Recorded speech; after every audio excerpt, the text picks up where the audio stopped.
바울이 오늘 디모데에게, 사랑하는 디모데에게, 특별히 목회하는 디모데에게 믿음의 조언을 해주고 있지요. 그것이 디모데 전서와 디모데 후서입니다.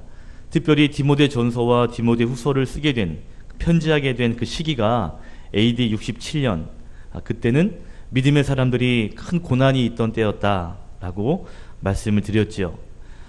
영적으로도 어려운 시기였고요. 또 그리스도인들의 삶이 참 버거운 때가 이때였습니다. 이렇게 믿음을 지키기 어려운 때에 설상가상으로 이단들이 또 많이 이렇게 활동을 했어요. 그러다 보니까 믿음의 사람들이 더 신앙생활을 지키기가 참 쉽지 않았을 때였습니다. 믿음의 사람들이 힘들기 때문에 당연히 목회하는 사람들까지도 굉장히 어려움이 있었죠. 목회가 쉽지 않았습니다. 이렇게 어려움이 있는 시기에 바울은 15절에 말합니다. 자기 자신을 하나님 앞에 드리기를 힘써라 라는 내용으로 디모데에게, 또 디모데가 함께하는 목회 사람들에게 당부하고 있는 것이죠. 특별히 15절에 말하기를 하나님께 인정받는 자로 하나님께 드리기를 힘쓰라 라고 이야기합니다. 이게 뭐냐면 하나님이 인정하시는 사람이 될 수 있도록 힘쓰라는 것입니다. 하나님이 인정하시는 사람, 하나님이 인정하는 일꾼이 될 수 있도록 최선을 다하라 라고 오늘 바울이 디모데에게 조언하고 있다는 것이죠. 여러분, 인정을 받는다는 건 참 기분 좋은 일입니다. 그죠? 내가 일할 때 잘한다, 최고다 그러면 기분 좋은 일이에요. 그런데 내가 인정받는 것보다 더 중요한 것이 있습니다. 그것이 뭐냐면 누가 인정하느냐 하는 겁니다. 예를 들어서 학교를 갔어요. 학교에서 숙제를 내줬습니다. 레포트를 써와라. 그래서 레포트를 써갔는데 옆에 친구가 보더니 야 잘했다, 야 잘했네 라고 칭찬을 하고 인정을 했습니다. 기분 좋은 일이죠. 그런데 교수님이 딱 보더니 이야 잘했다 그러면 더 기분 좋은 일이 아닐 수 없습니다. 누가 인정하느냐, 이건 사실 더 중요한 문제거든요. 어떤 사람이 도둑질을 했습니다. 옆에 있던 도둑이 야 너 잘했다 하고 인정할 수 있습니다. 그러나 그 도둑질을 향해서 경찰들은, 또 세상 사람들은, 모든 사람들은 인정하지 않습니다. 인정받느냐 안 받느냐보다 더 중요한 건 누구에게 인정받느냐 하는 거거든요. 특별히 믿음의 성도는요, 믿음의 주제가 주인 되시는 예수님 그리고 하나님에게 인정받는 것이 중요한 줄로 믿습니다. 아멘. 오늘 바울이 말하는 겁니다. 하나님께 인정받을 수 있도록 힘쓰라, 최선을 다하라 라고 말이죠. 믿음의 성도인 우리 하나님 백성, 우리들은 하나님에게 먼저 인정받을 수 있어야겠습니다. 여러분, 하나님께 인정받을 수 있는 믿음의 성도님 되시기를 예수님의 이름으로 축복합니다. 아멘. 그렇다면 우리가 어떻게 일해야, 어떤 마음으로 일해야 하나님께 인정을 받을 수 있겠는가? 열심히 하면 인정받을 수 있을까? 물론 열심히 필요하지만 하나님 보시기에 필요한 것들이 있습니다. 오늘 저는 세 가지로 함께 나누기를 원하는데, 첫 번째는요, 복음의 진수를 알고 힘써야 합니다. 한번 따라 합시다. 복음의 진수를 알고 힘써야 합니다. 15절에 보니까 진리의 말씀을 옳게 분별하여 부끄러울 것이 없는 일꾼으로 인정을 받아라 라고 말하고 있지요. 이 진리의 말씀을 옳게 분별한다. 14절 그 위에 보시면 너는 그들로 이 일을 기억하게 하여, 이 일이 뭘까 하면 이 일은 그 위에서 설명하고 있는 복음입니다. 8절 이하에 소개되는 예수 그리스도의 십자가 사건, 복음의 사건, 그 복음을 너희들은 제대로 기억하고 또 그 복음의 말씀, 그 진리의 말씀을 잘 분별해야 된다라고 말하고 있다는 것이죠. 여러분, 말씀을 옳게 분별하려면요, 그 핵심인 복음을 제대로 이해해야 합니다. 하나님 그 진리의 말씀이 있는데 그 진리의 말씀의 가장 핵심이 되는 것이 복음이거든요. 근데 그 복음을 제대로 알아야 되고요, 그 복음의 진수를 정말 제대로 경험해야, 그래야 우리가 하나님께 인정받을 수 있는 일꾼이 될 수 있다라는 것입니다. 여러분, 10절 위에 보시면 복음의 진수에 대해서 뭐라고 얘기하냐면 10절 보십시오. 그 위에 예수 그리스도 그 안에 있는 구원을 영원한 영광과 함께 받음이라 라고 했습니다. 자, 복음의 진수가 뭐냐면 구원함에 있다는 거예요. 그 밑에 11절에는 주와 함께 죽으면 주와 함께 산다 라고 하는 이 부활, 이것이 바로 복음의 진수라고 할 수 있습니다. 우리가 예수 그리스도를 믿음으로 말미암아 구원을 받고 예수 그리스도와 함께 죽음으로 말미암아 다시 부활의 존재가 된다는 것, 이게 가장 말씀의 핵심이거든요. 본질이거든요. 당시에 예수 믿는 사람들이 로마의 핍박으로 인해서 굉장히 피폐했습니다. 특별히 그러한 믿음의 사람들이, 이단들이 열심히 막 이렇게 호기활동하면서 결국 잘못된 진리와 싸우는 일들이 많았습니다. 복음의 진수를 알지 못해서 진리를 왜곡하는 그 이단들의 시비와 많이 붙었거든요. 17절 보시면 진리를 왜곡하는 사람들의 말은 마치 악한 종양이 퍼져나간 것 같은데 그 중에 후메네오와 빌레도가 있었다라고 말합니다. 18절도 보십시오. 진리에 관하여서는 그들이 그릇되었도다. 부활이 이미 지나갔다 하므로 어떤 사람들의 믿음을 무너뜨리느니라 라고 말합니다. 그러니까 복음의 진수는요, 구원함에 있고 우리가 다시 살아나게 되는 부활의 존재가 된다는 것에 있습니다. 예수 그리스도가 십자가로 말미암아 승리하셨고 우리도 더불어 승리한다라는 것이 복음의 진수거든요. 그런데 이단들이 말하기를 부활은 이미 지나가 버린 것이다, 이미 끝났다 라고 이야기를 했다는 것이죠. 어려운 시기에 살고 있는 믿음의 성도들이 십자가 복음을 지키며 인내하고 참아내고 있는데 그 부활은 끝났어, 부활은 없는 거야, 이미 끝나버린 거야 라고 이야기하면서 엉뚱한 진리를 말했다는 거예요. 결국 14절에 보시면 16절을 보시면 이 일로 말미암아 믿음의 사람들 가운데에는 경건하지 아니함으로 점점 나갔다라고 말합니다. 복음의 진수를 붙잡지 못하고요, 자꾸 이단들의 이야기에 현혹되었다는 것이죠. 결국 14절에 보면 이러한 복음의 진수를 기억하게 하여서 이단들과 말다툼하지 말아야 된다. 그리고 15절에는 진리의 말씀, 이 복음의 진수를 옳게 분별할 수 있어야 되고, 16절에는 망령되고 헛된 이단들의 말을 버리라 라고 말하고 있습니다. 여러분, 우리가 복음의 진수를 깊이 깨달아야, 그래야 잘못된 진리를 말하는 이단들과의 시비에서 흔들리지 않을 수가 있습니다. 복음의 진수를 우리가 제대로 알 때 정말 우리는 하나님이 기뻐하시는 일꾼이 될 수 있는 거죠.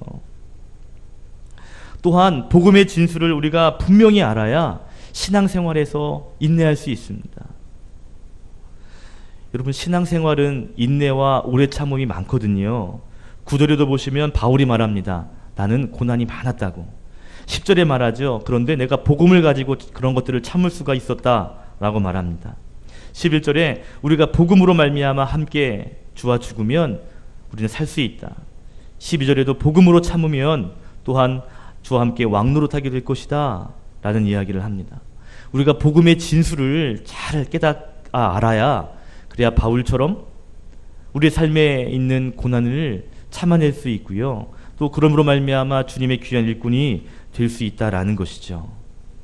복음의 진수, 그 복음의 가치를 날마다 깨닫고 알므로 말미암아서 주의 일을 잘할 수 있는 저와 여러분이 되셨으면 좋겠습니다.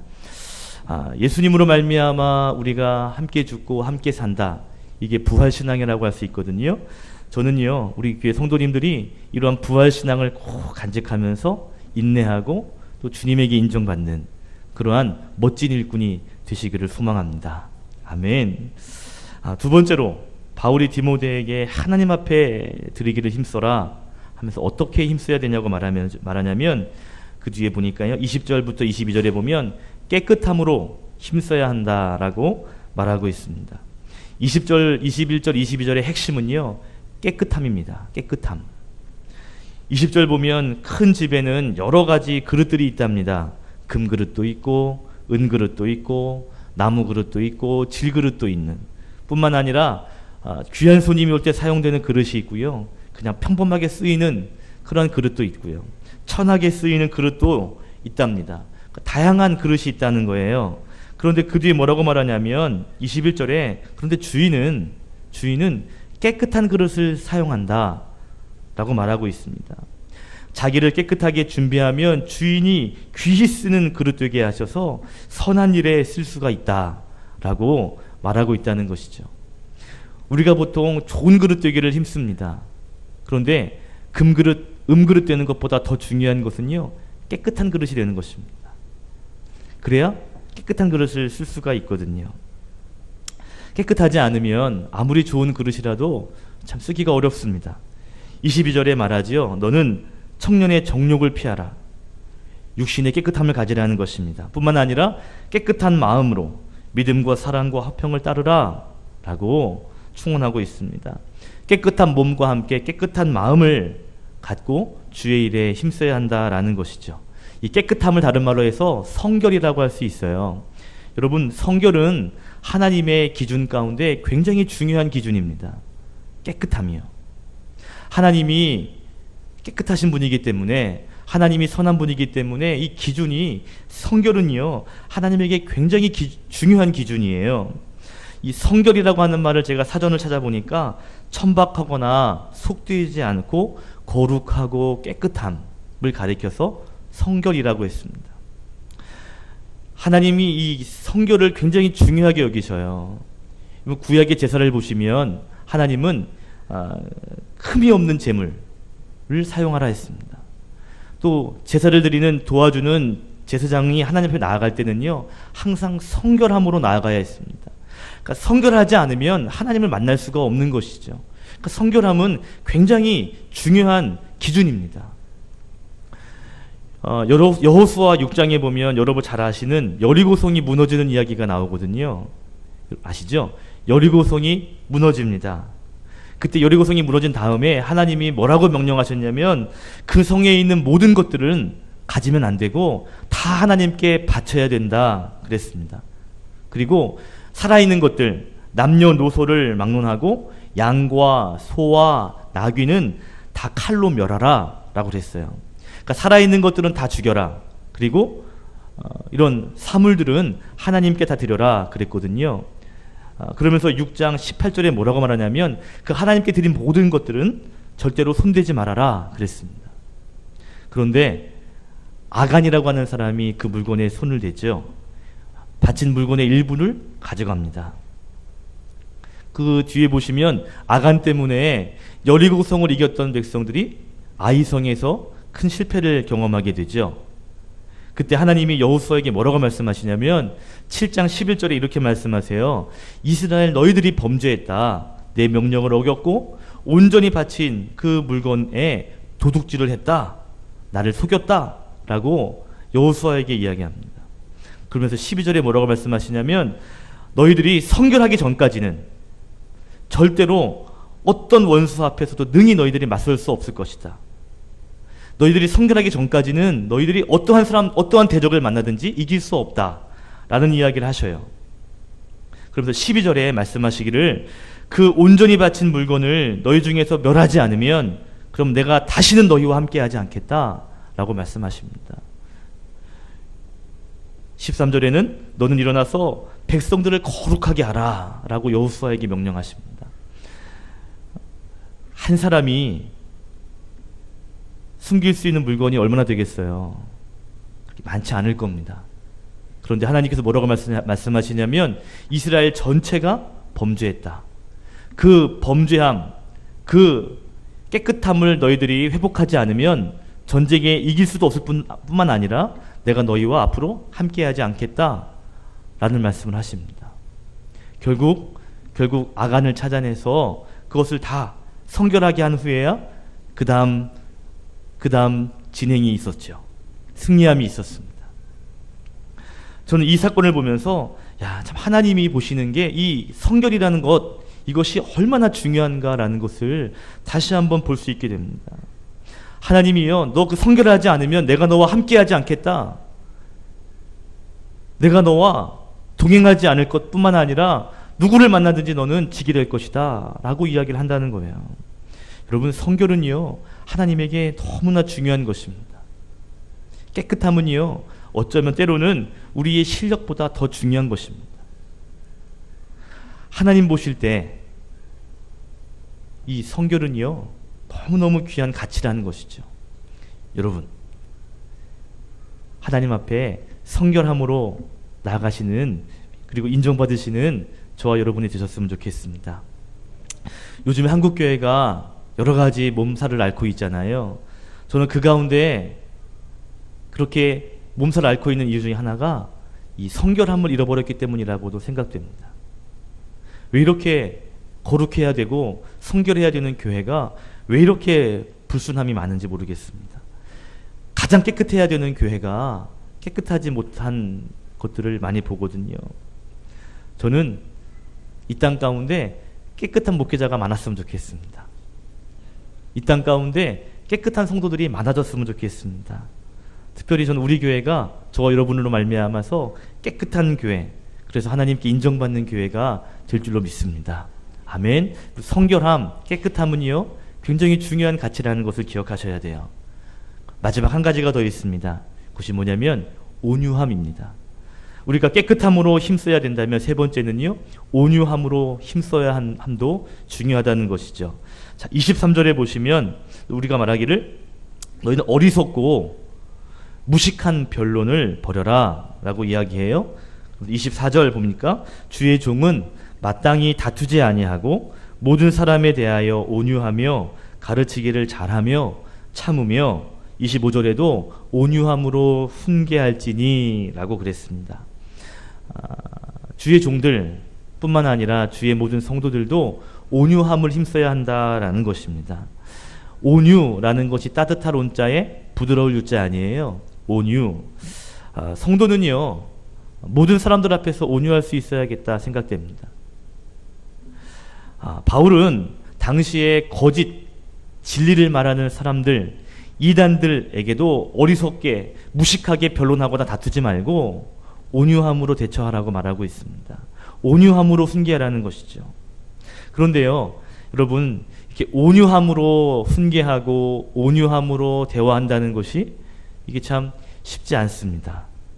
특별히 나와 다른 기준의 사람들과 대화하며 그들에게 온유로 나아간다는 것이요, 쉬운 게 아닌 것 같아요. 제가 그걸 이번 주에 경험했어요. 이번 주 월요일에 이제 학교를 갔습니다. 학교를 가서 오후 수업에 이제 수업을 빼고 오전 수업만 듣고요. 오후에는 논문을 좀 써야 되겠다 싶어가지고 빈 강의실을 신청해서 빈 강의실에서 함께 논문 쓰는 목사님들하고 이제 스터디하고 공부하려고 교실을 빌렸어요. 강의실을. 그런데 이제 우리만 이제 그 강의실을 쓰면요, 이제 우리만 쓸 수 있는 거죠. 신청한 거니까 학교에 정식으로 문서를 제출한 겁니다. 그런데 한 여자 신학생이 들어온 거예요. 나이가 좀 있으시더라고요. 학부생인 것 같아요. 제가 공손하게 부탁을 드렸어요. 정중하게, 이 강의실은 저희가 논문을 준비하기 위해 빌렸습니다. 그래서 몇 시부터 몇 시까지는 빌렸기 때문에 저희들이 쓸 수 있기 때문에 이렇게 하다 보면 방해가 될 수 있고, 그러니까 좀 이렇게 자리를 비켜주시는 것이 좋을 것 같다고 아주 공손하게, 아주 온유하게, 아주 부드럽게 이야기를 했거든요. 그런데요, 이분이 말투, 태도, 눈빛 너무 무례한 거예요. 반말을 하고요,